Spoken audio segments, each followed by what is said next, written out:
Double engine సర్కార్తోనే AP అభివృద్ధి చెందుతుందన్నారు AP BJP ఎన్నికల సహా ఇన్ఛార్జ్ సిద్ధార్థనాథ్ సింగ్. వికసిత ఆంధ్ర వికసిత భారత్ తమ లక్ష్యమన్నారు. కేంద్రం అందించే సంక్షేమ కార్యక్రమాలు అందరికీ అందాలని, కానీ గత 5 ఏళ్లుగా అలాంటివి ఏపీలో జరగలేదన్నారు. అమరావతిలోని బీజేపీ రాష్ట్ర కార్యాలయంలో జరిగిన ఉగాది వేడుకల్లో ముఖ్య అతిథిగా పాల్గొన్న సిద్ధార్థనాథ్ ప్రజలకు ఉగాది శుభాకాంక్షలు తెలిపారు. తెలుగులో మాట్లాడి విషెస్ తెలిపారు. System, which is the sun and the moon movement. These days, the auspicious days come in our life. So I'm very happy to be part of Ugadi celebration here. And I have been asked to say this, but I will try my best.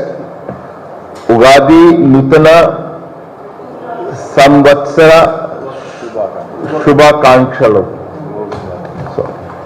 So I hope you all have a great year, and the message from my Prime Minister and your Prime Minister and our leader Narendra Modi ji on this special day is Viksit Andhra, Viksit Bharat. So he has said very clearly, if India wants to become, Bharat wants to become progressive, developed, Viksit Bharat. So it is important that Andhra also becomes Viksit. Therefore he has said Viksit Andhra, Viksit Bharat. Happy Ugadi Day.